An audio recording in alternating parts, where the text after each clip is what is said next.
Welcome to UEN's PDTV. I'm your host, Katie Blunt. This season, we will once again be taking you into the best classrooms around the state of Utah to see how teachers are implementing the education technology competencies. To kick off this season, we have traveled to the Delta Technical Center in Millard School District to interview the 2023 Utah Teacher of the Year, Chad Warnick. First of all, I have to congratulate you on being named the 2023 Utah Teacher of the Year. Well, that's very kind. I appreciate that. The Delta Technical Center is the Career and Technical Education Center for Delta High School, and we house all of our hands-on trades-based classrooms. And here I'm able to teach the agriculture education classes, which have a wide variety, which include animal science, plant science. We also do leadership, floral design, greenhouse, and a whole host of other types of things. In this episode, we are going to focus on EdTech competency number 3, which focuses on supporting and developing 21st century learners. This includes skills like personalized learning, communication, creativity, critical thinking, project-based learning, and much more. Let's take a look at how Chad is utilizing these skills as he teaches his students. I believe you told me that you don't teach classes, you teach a program. Is that right? Yeah, that's fair. So when I have a student walk into my classroom, I don't see that kid as a student for that year in that class. I see that kid coming into a 4-year opportunity to be part of our program. And there's 3 main things that we do in our program. The first are the classes that we teach. The second is we have our leadership component, which is the FFA organization. And then the third is a work-based learning program we call a supervised agriculture experience, where they select an individual project to take and apply those principles in their own life. So whether that's a job or a project, and we find that model of being able to learn it in class, be able to learn leadership, to apply it in the real world, and develop skills that will prepare them for careers they're entering in seems to be the right model for us. Yeah, so it sounds like your program is very project-based learning centered and also personalized. Sounds like the students get to have some voice and choice in the types of projects that they're doing. Yeah, absolutely. So with the greenhouse and with the farm and with their supervised agriculture experience, they get a lot of input. Now, we definitely do the stuff in class that everyone does, but we let the kids have inputs on what animals we're going to try and do for a class project that year, what plants do we want to grow in the greenhouse, and then what they do for their project outside of class. Kids coming in here, they enter onto a pathway that we try to help them with all 4 years to be able to grow each level and develop that knowledge further and further. Yeah, that's exciting to be able to see that whole pathway and, as you said, really see them grow and develop over those 4 years. In addition to personalizing the learning that students are doing through the different projects, the Canvas is one area where you've really focused on making it student-centered. Tell me a little bit more about how you've done that. When I first started using Canvas, I would always organize in a way that made sense to me. And I found the students just didn't utilize it. And so I changed my approach and I've started designing Canvas for the students who aren't in class in that day. So then that way it's put more of a systematic way that they can come in there, there's more instructions put on there, but then it also, for the kids who are there on that day, they're able to track it even a little bit better. There's been some unexpected things I hadn't planned for because I put my PowerPoint presentations on the computer.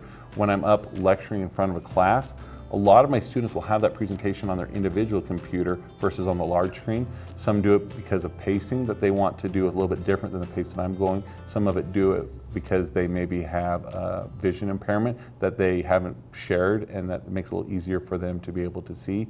And so they found ways to be able to utilize that in a way that allows for them to learn. Tell me about collaborations that your center and you and your students have with the community and colleges and universities. Being able to build relationships has been an important aspect with me and my students. Our school farm has been probably kind of the highlight of that.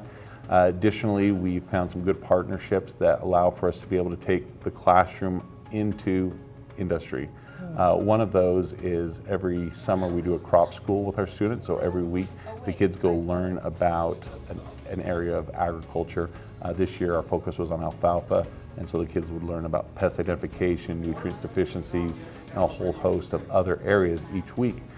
And then there's a lot of things that we do in the FFA that are career-based opportunities. And so I don't have a knowledge in everything, but there's a lot of people here that do, and they're so wonderful to come in and to share that. I love that you have said, basically, you can't know everything about everything. And I think that's really good for teachers to remember, that we can reach out to specialists and experts to come and enrich the classroom experience for our students. So tell me a little bit about how technology supports your students, their work and the work that you do, because I think we think agricultural science and plant science and biology, and we think hands-on, outside in the dirt, but does technology support your work as well? 100%. You know, we don't realize sometimes the contributions that agriculture has in our everyday lives, and not just because of the food that we eat, but because of the technology that has been developed from it. GPS, one of the driving forces that have led to what we've seen in vehicles, came because of precision agriculture being used on tractors. We see these autonomous cars that are being driven, but the technology first came from companies developing autonomous tractors. And so this technology is widespread, and it's important for us to be able to prepare them for those careers. So realizing that technology is such a massive, important part of agriculture, and in fact all parts of the future of kids' lives, we've tried to look for opportunities to integrate that into our program. Even in our FFA program, we're able to use technology through our agriculture education tracker, and this has two main components that kids use for technology. The first is that it allows students to be able to track their work-based learning project on there, so they learn the principles of accounting and budgeting, but also allows our leadership team to be able to use them in planning our activities and being able to do all the aspects that it takes to run a fairly large student organization, utilizing that collaborative tool together. I feel very fortunate to be able to be an agriculture education teacher.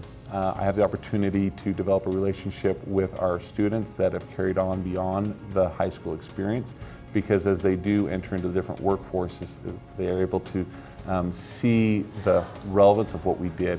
Now, not every kid that comes through my class is going to get a career in agriculture, but they become better educated consumers. And then along with that, we teach quite a bit of leadership within our classes and within our FFA program. They learn some skills that are so important in life that maybe don't get covered in other places within education. And those have been those difference makers that really have helped, I think, project kids into a successful, independent, and free-thinking individual. Yeah, you know, our education technology competency that we're focusing on for this episode is number 3, which is really big, but it's all the things you just talked about that in the end create what we sometimes call a 21st century learner. Mm-hmm. So thank you for sharing all that you're doing here at the Delta Technical Center. Thank you. How can you implement EdTech competency number 3 in your classroom? Start by considering how you can personalize the learning experience for your students. How can you give them voice and choice in the projects that they are completing?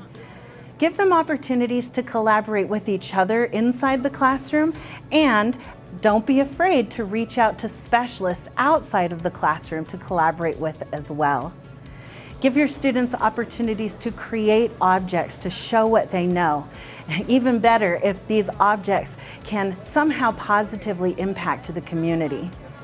Remember that communication is not just the conversations we have with each other in the classroom, but giving students opportunities to communicate complex ideas through a variety of digital objects. Also allow your students opportunities for critical thinking through project-based learning. How can you help bring all the different aspects of what you're teaching your students into one big project that will really help them see how what they're learning connects to the real world? For more ideas of how to implement EdTech competency number 3, be sure to visit UEN.org/PDTV and explore the resources in the Teacher Toolkit for this episode. Thanks for watching this episode of UEN's PDTV.